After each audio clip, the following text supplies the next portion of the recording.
ahora no hay confirmación de las causas exactas que provocaron el incendio. Se investiga como posible origen la caída de un tendido eléctrico junto a un restaurante que estaba en desuso. Hasta allí se han acercado varios técnicos de Endesa para inspeccionar la instalación. Justo en la parte trasera de este restaurante, Anita, es donde podría estar la llamada zona cero, el origen de este incendio de Los Gallardos, que podría atribuirse a un fallo en el tendido eléctrico. Aquí ya vemos varios cableados, varios cables sobre árboles que podrían estar entre las causas de ese posible incendio, muy próximo a la localidad, al término urbanístico de Almocáizar, donde unos 300 vecinos han tenido que ser desalojados desde el pasado viernes. Ya están los primeros volviendo a esta zona, pero aquí ya hemos visto trabajar a varios técnicos de Endesa inspeccionando toda esta zona que podría atribuirse al origen de este incendio de Los Gallardos. Bueno, pues ahí está la pregunta, el origen. A ver, vamos a poner contexto. Por un lado, la Guardia Civil está investigando si ha sido por un fallo eléctrico, consecuencia de eso. Red Eléctrica dice, ese tendido no es mío. Endesa dice, tampoco es mío. Este tendido es algo privado de un restaurante que no tiene tensión desde hace 20 años. En fin, vamos a preguntar a Jorge Morales, ingeniero industrial y director de Próxima Energía, que nos acompaña. Jorge, buenos días. Buenos días. Y arranco con la primera pregunta que se está haciendo todo el mundo. Vamos a ver, si damos por ciertos los datos que nos están dando todos, Red Eléctrica y Endesa, si una instalación lleva años sin suministro eléctrico, si no hay tensión, ¿hay alguna posibilidad técnica de que un chispazo o algo pueda iniciar un incendio? Categóricamente ninguna. O sea, es decir, fíjate lo que has dicho dos cosas. Primero, que lleve años sin suministro eléctrico, esto no es determinante. Lo determinante es lo segundo, que no tenga tensión, que es lo que ha dicho Endesa. Si una instalación eléctrica no tiene tensión, por definición no tiene energía. Así que es imposible que cause un incendio, ¿vale? Ahora, por supuesto, la condición previa es esencial. Hay que demostrar que efectivamente esa línea no tenía tensión. Estos días se está hablando mucho de un concepto poco conocido para el gran público, que es la tensión residual. ¿Qué significa exactamente y en qué circunstancias podría existir una instalación aparentemente desconectada? Vale, la tensión residual no tiene nada que ver, absolutamente nada que ver con el sistema eléctrico, ¿no? Yo creo que lo que hace efectivamente es confundir a la opinión pública porque tiene parecido, ¿no? Semántico, claramente con lo que es la tensión eléctrica, ¿no? La tensión residual es un concepto de ingeniería de materiales que tiene que ver con que cuando se fabrica un material, y puede ser un cable eléctrico, pero puede ser cualquier otro, depende de cómo se fabrique, es posible que queden tensiones dentro del material, que lo que haga precisamente es que se rompa. Por ejemplo, en las líneas eléctricas lo que puede ocasionar es que una línea se acabe fracturando porque tenga una tensión residual, ¿vale? Pero en ningún caso la tensión residual por sí sola provoca un incendio, ¿vale? Es decir, si pongo un ejemplo muy concreto, ¿no? Si en un cable lo que tenemos es una tensión residual porque hay una mala fabricación y ese cable se parte, ¿vale? Y al partirse toca el suelo, ¿vale? Eso puede provocar un chispazo siempre y cuando, vuelvo al principio de todo esto, tenga tensión la línea. Si la línea no tiene tensión eléctrica, por mucho que haya tensión residual y se parte el cable, es un cable completamente inerte, ¿vale? Y por tanto es absolutamente imposible que provoque un incendio. Así que volvemos a lo mismo del principio, ¿eh? Lo importante es si había o no tensión eléctrica en ese cable, ¿vale? Claro, la tensión entonces, residual... Jorge, perdóname, porque hay agentes de la Guardia Civil, también testigos, que ellos refieren que vieron chispas en ese cable, antes de que se propagara el fuego. Claro, por lo que me estás diciendo, la explicación es, si ha habido chispas en ese cable, sí o sí, tiene que ser porque tenía tensión, no hay otra explicación. Correcto, esto es clarísimo, me alegro, quiere decir que lo he contado bien, efectivamente. Sí, eso contradice completamente la versión de Endesa, ¿vale? O sea, es decir, si tenemos testigos que han visto chispas en un cable, es imposible, completamente imposible que haya chispas en un cable si no hay tensión. Y si Endesa está diciendo que hace años que no tiene tensión, alguno de los dos miente, esto lo tendrán que caer los jueces, ¿vale? Pero es evidente que si hay chispas es porque hay tensión, si no es completamente imposible que haya chispas. ¿Y qué pruebas van a tener ahora que buscar los investigadores para determinar efectivamente si el origen fue o no eléctrico o si simplemente el cable cayó sobre una vegetación muy seca?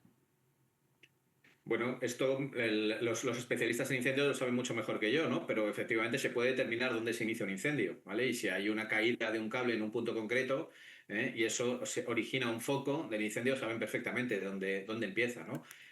Bueno, ya digo, esto ya pertenece más a la pericial concreta que tengan que hacer los bomberos o los agentes especializados en incendios, ¿no? Pero claro que pueden determinar cuál es el punto de origen exacto, ¿no? Y ahí veremos si efectivamente ese punto es el de la línea. Y si lo es el de la línea, estará determinando claramente que tenía tensión, ¿eh? Y por tanto que ahí es donde empezarán las responsabilidades, ¿no? Claro, en este punto, Jorge, lo que nos preocupa es que se puedan dar situaciones similares, que haya cables privados donde haya tensión, donde no debería. Esto no está protocolarizado, es decir, cuando hay postes antiguos de tensión, no hay, no sé, una inspección, es decir, en casa si no pagas la electricidad enseguida te la quitan. Si hay un cable de tensión que ya no está dando suministro, no hay unos protocolos que garantizan que no va a haber suministro, o nos podemos encontrar con sorpresas. Bueno, aquí hay una cuestión que a mí me ha sorprendido de lo que he leído estos días, esta misma mañana, en la prensa, y me sorprende mucho, ¿no? Se dice que efectivamente que esto es una línea privada, y además se dice que esta línea privada estaba abandonada desde hace años y, ojo, que daba servicio a 2 suministros, a un restaurante y a una casa particular. Bien, voy a empezar por lo primero porque me parece muy relevante. Eso, de ser así, sería ilegal.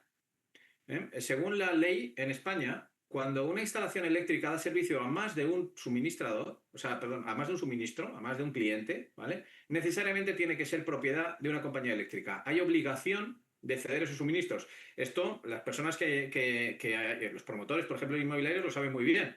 Cada vez que construyen un edificio de viviendas, están obligados a regalarle, entre comillas, la instalación eléctrica compartida a la empresa eléctrica. ¿Por qué? Porque la ley exige, efectivamente, como hay unas responsabilidades, que cuando una instalación eléctrica da servicio, insisto, a más de un consumidor, necesariamente es obligatorio cederlo, ¿vale? Por tanto, si se demuestra que la línea, aunque fuera en la antigüedad, ¿vale? Aunque ahora estuviera fuera de servicio, estaba dando servicio a más de un consumidor, ya tenemos una primera irregularidad, que es que Endesa, que es la distribuidora de la zona, es la que tendría que ser propietaria de la línea. Y ya no estaríamos, por tanto, ante una línea privada. Estaríamos ante una línea privada, en su caso, con fraude de ley. Porque la línea debería haber sido de la compañía distribuidora. Esta es la primera cuestión importante, ¿vale? Claro, cuando una línea es propiedad de una compañía distribuidora, la propia compañía es la que decide cuándo está en tensión o cuándo no. Y naturalmente no tiene que ver con los suministros que hay colgados de ella. ¿Y qué es lo que suele hacer? Cuando no hay suministros, la deja sin tensión, entre otras cosas porque si no se pierde energía en la propia instalación y eso no gana dinero con eso. Así que desde el punto de vista económico no tiene sentido mantenerla en tensión, aparte de los riesgos, ¿no? Que pues, efectivamente puede producir un incendio o puede electrocutar a alguien, ¿no? Así que no tendría ningún sentido dejarla en tensión. Por tanto, no hay un protocolo estricto de, oiga, cuando la línea no se usa se deja sin tensión. No, es que es de sentido común. Que la compañía eléctrica, cuando se dan de baja todos los suministros de una línea, que está en antena, que ya no da suministro a nadie más, pues sencillamente se desconecta, ¿vale? Pero claro, aquí fíjate que ahora aparece una segunda cosa que os he dicho que es importante destacar, es esta línea en realidad de quién era, ¿vale? Por tanto, porque claro, esto va a ser esencial si se demuestra que la línea es la que ha ocasionado el incendio, esencial para la depuración de responsabilidades. Esta línea era de un restaurante que en su día se dio de baja, o también había un particular que también se dio de baja en su día, con lo cual ya digo, la línea debería haber sido propiedad de la compañía eléctrica, ¿no? Esto ahora mismo, desde luego, lo desconocemos, pero va a ser esencial para determinar las responsabilidades. Y ahí la clave es la investigación. Jorge, vemos que hay contradicciones. Te pregunto, si ese cable efectivamente tenía tensión, ¿eso deja pistas? ¿Podemos investigar? Es decir, los agentes, criminalística, ¿puede comprobar objetivamente que efectivamente había tensión o no? O ya, ¿sabes?, llegamos demasiado tarde y al final es la palabra de uno contra la de otro. Lo pueden comprobar con los rastros del incendio, pero, porque, insisto, porque si se produce el incendio justo en la base donde estaba caída la línea, pues se determinará que efectivamente es que necesariamente tenía que tener tensión. Quiero decir que no existe ninguna suerte, es que no sabemos, no existe ninguna suerte de registro de algún tipo, no. Mira, hay registros en algunas líneas, depende, yo no conozco esa línea, pero me extraña. Normalmente las líneas de antena, que son estas, que son del final de la línea en zonas rurales, no se ponen registradores. Normalmente no. Hay algunos dispositivos que pueden tener, hay señalizadores de control de tensión en algunos de los postes que llamamos, ¿no? En algunos de los apoyos, que es como técnicamente los llamamos, que sí que nos permitirían saber, y eso está conectado con el SCADA, es decir, con el sistema informático de la compañía distribuidora, que sabe en todo momento no solo si había o no tensión, sino exactamente cuál era el valor de tensión. Pero lo normal es que en líneas pequeñas en antena esto no sea así, ¿vale? O sea que va a ser difícil que encontremos un registrador de tensión en una antena de este tipo. Lo más normal es que nos tengamos que fiar, ya digo, de la pericial posterior de la Guardia Civil y de los bomberos de dónde se inició el incendio y si realmente fue la base de la línea. Jorge, muy rápidamente, si finalmente se confirmara que el origen estuvo relacionado con una instalación eléctrica abandonada, ¿qué lecciones debería extraer el sector para evitar que algo parecido vuelva a ocurrir? Bueno, yo creo que la primera de ellas es la regularización de todas estas líneas que aparentemente son privadas y que en realidad deberían ser propiedad de la distribuidora. ¿Vale? Esta es la primera. Yo ya digo, yo no lo sé, yo por lo que he leído, pero si se confirma que esta línea dio de servicio a 2 suministros, es obligación de la compañía eléctrica el gestionarla y mantenerla, ¿no? Esta es la primera cuestión. Y la segunda, si efectivamente se confirma que una línea sin servicio estaba en tensión, habrá que establecer protocolos a las compañías eléctricas para evitar que eso se vuelva a producir. Porque ya digo, no tiene sentido desde el punto de vista económico que lo tengan, pero a ver si es que tenemos algo que incluso, aunque sea un día económico para la compañía eléctrica, pues puede dejar esa línea en tensión, con lo cual, ya digo, es que no solamente es un problema de incendio, que en este caso además es un incendio mortal, es que dejar una línea de tensión es peligroso para todo el mundo, incluso para las aves y para demás, es decir, no tiene ningún sentido, es un derroche absurdo el dejar una línea en tensión si no tiene suministros detrás. Jorge Morales, ingeniero industrial, director de Próxima Energía, muchísimas gracias por habernos hablado de una forma tan clara, tan contundente y tan inequívoca sobre los escenarios que se abren para entender el porqué de este incendio. Muy buenos días. Un placer, buenos días.